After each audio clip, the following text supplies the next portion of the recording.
শুভ্রা ঘোষের লেখা প্রিয় নেতাজি। প্রিয় নেতাজি, অনেকদিন ধরে চিঠি লিখব ভাবছিলাম, কিছুতেই আর হয়ে উঠছিল না। আজ কোনো একটা ঘটনার নিরিখে তোমাকে চিঠি লিখতে বসলাম। ছেলেবেলায় আমাদের দোতলা ড্রয়িং রুমে তোমার ছবি, জন্মদিনে পেতাম বই, সেখানেও তুমি। বাবার গল্পে তোমারই বীরত্ব, দেখতে দেখতে শুনতে শুনতে ক্রমে আমিও তোমার ভক্ত। বাবা বলতেন ইন্ডিয়ায় আর একজন নেতাজির দরকার ছিল। মা গাইতেন বীর সুভাষের মহান দেশ। দাদু বলতেন ছেলেটাকে ওরা শেষ করে দিল। ঠাম্মার চোখে তখন আঁচলের খুঁট। এসবের মধ্যে বড় হওয়া আমিও কেমন একটা ঘোরের মধ্যে থাকতাম। ভাবতাম পারতে, তুমি সব পারতে। যদি আর একবার আমাদের মধ্যে তোমাকে পেতাম।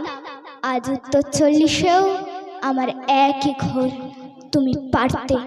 কেননা দেশের মাটিতে দেশপ্রেমের মতো জোরালো একটা ঝাঁকুনি দেবার ক্ষমতা তখন আর কারোর ছিল না। এখনো আছে কি? তোমার হারিয়ে যাবার পর দেশে কত কমিশন বসেছে, ভারতের পূর্ব পশ্চিম উত্তর দক্ষিণে।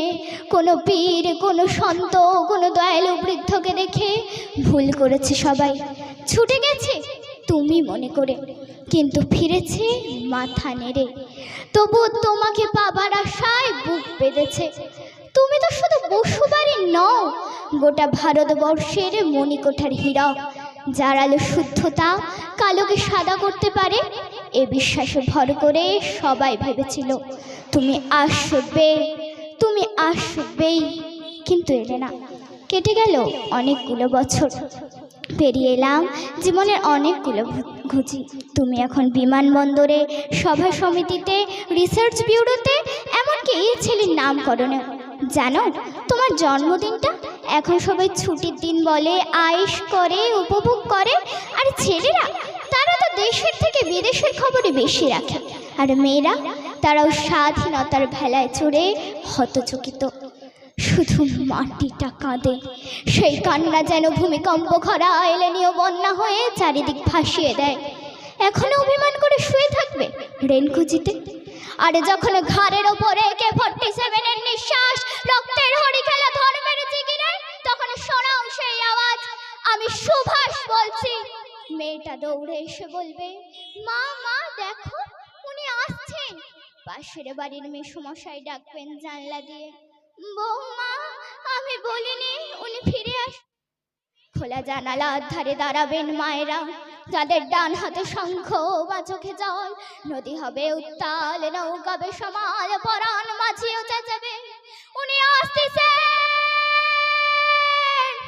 সবুজ মাঠে শিশুদের হাতে পতাকার দোলা, উনি আসছেন, উনি আসছেন, উনি ফিরে আসছেন। তোমার হারিয়ে যাওয়া জন্মদিনের ভেতর থেকে উঠে আসুক আর একটা দেশে। আজ স্বাধীনতার ঠিক আগের মুহূর্তে দাঁড়িয়ে তোমাকে আমার এই চিঠি, প্রণাম নিও। ভালো থেকো নেতাজি, ভালো থেকো। নমস্কার। অসাধারণ, গায়ে শিহরণ জাগানো কবিতা।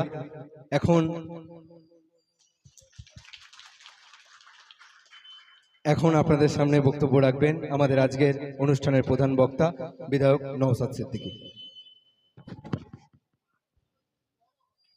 ভাই রাস্তার দিকটা একটু ছেড়ে রাখবেন। ধন্যবাদ জানাই।